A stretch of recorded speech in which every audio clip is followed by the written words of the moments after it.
Okay, I am backstage here with Madison McGhee at CrimeCon. We're actually signing programs. Yeah. So, Madison, we're going to keep signing them, not to be rude to you viewers. We're going to keep working, but we got a lot to get other through. work in, right. Okay, so tell me why you're here at CrimeCon. I am here because I've sort of become an accidental investigative journalist. I started investigating my dad's murder from 2002. It's an unsolved case, and I started a podcast about it, and that sort of turned into this accidental career where you're investigating this. So what can you tell me about what happened to your dad? Yeah, so on July 11th, 2002, at about 6 in the morning, my dad's next door neighbor, who happened to be his sister, her house was broken into by 4 men. They tied up my dad's sister, her son Omar, and his girlfriend Kim. And they were in the house, sort of ransacking the house for about 30 minutes. Then they take Omar outside. They probably wanted money or something. They take Omar outside. And about 5 minutes later, Kim hears a gunshot. And she triggers the home alarm system. And what happened was they took Omar outside. How did I reach? Oh, yes. You did these? Yeah. Okay, sorry. You were saying they took Omar outside. There's this 5-minute weird sort of time frame, and then they end up at my dad's doorstep. My dad hears something going on outside. He gets out of bed. At this point, it's about 6:40 in the morning. So it's summer. It's bright outside. So he's like, what's going on outside? He starts to head towards the front door. Now, my dad is a former drug dealer. At this point, he's a confidential informant. My sister is home. And my dad owned a lot of guns, but he doesn't grab any. So it's presumed that maybe he recognized one of the voices at the front door, because why wouldn't you, grab something? And where are you? I am in Texas visiting family that weekend. Okay, but did you live with your dad? No. You didn't? Okay. But my mom and dad shared me. Okay. So I was supposed to go to my dad's house for the following week for the entire week. So it's a Thursday. I would have gone on Sunday. Okay. So I'm not home. And you're how old? I'm 6. You're 6. So my dad's heading to the front door, and the door is kicked in. Nobody enters the house. 1 kill shot to the head, and they leave. My sister hears our dad hit the floor, and waits about a minute because she doesn't really know what's going on. And a minute later, she comes out to the living room, and she finds our dad taking his last breaths, and she calls 911. The first trigger for 911 was the home alarm system that Kim hit when she heard the gunshot, not knowing what happened. The second was my sister calling 911.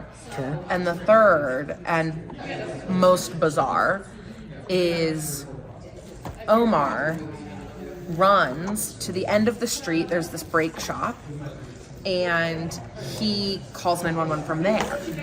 He doesn't go back to his house where his mom and his girlfriend are tied up.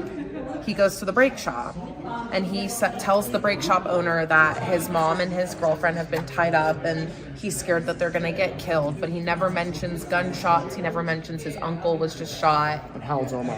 Omar's about 21 at the time. So people are going to say, was it Omar? Was it Omar? Yeah. I don't know. I don't think it was. I think there were 4 other people there who potentially had motive to kill my dad or get money, drugs, something going on there, retaliation, a hit potentially. Yeah. And I think either Omar is working with them and somewhat responsible. I don't believe Omar pulled the trigger, but maybe, worked with these guys or something. Or he's so scared of ratting them out that he decides to kind of change his story and go back and forth and make it a big sort of conundrum for everyone investigating the case so that it never gets solved. Did Omar talk to the police? He did. He changed his story so many times. They did take a person to a grand jury.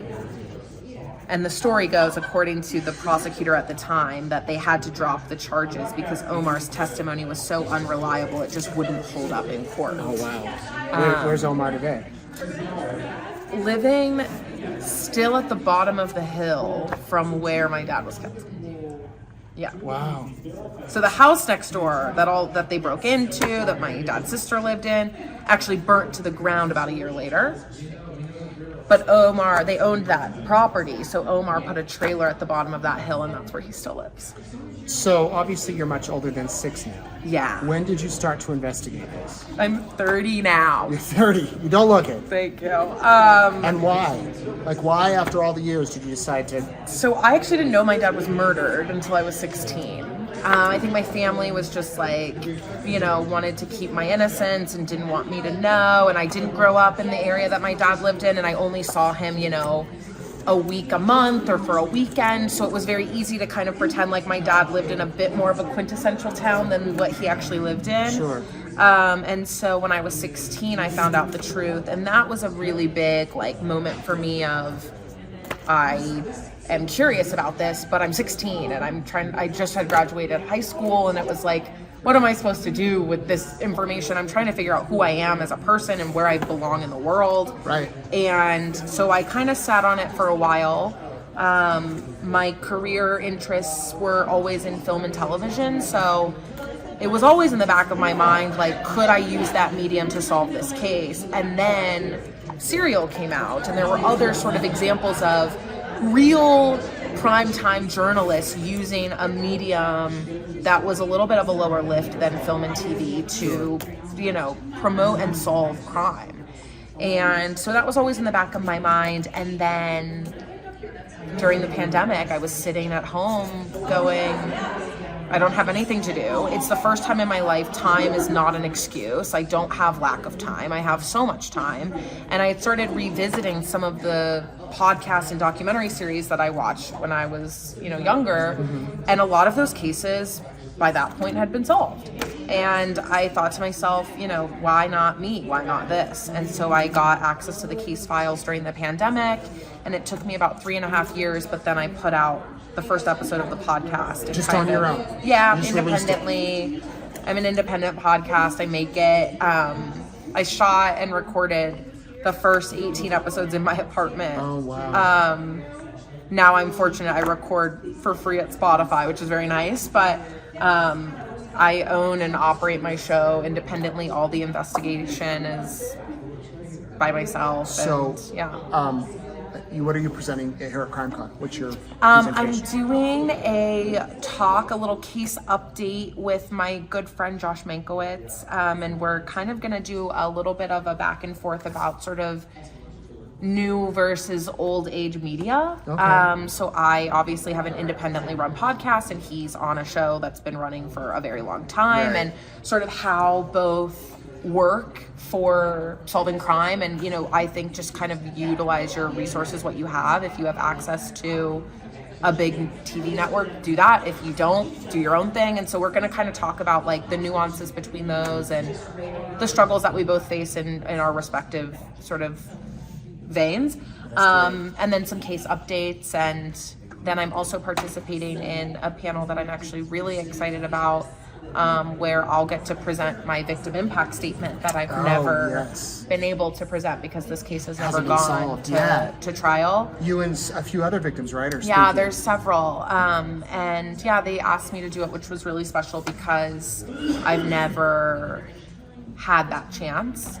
So I'm really looking forward to doing that. What's the name of your podcast? It's called Ice Cold Case.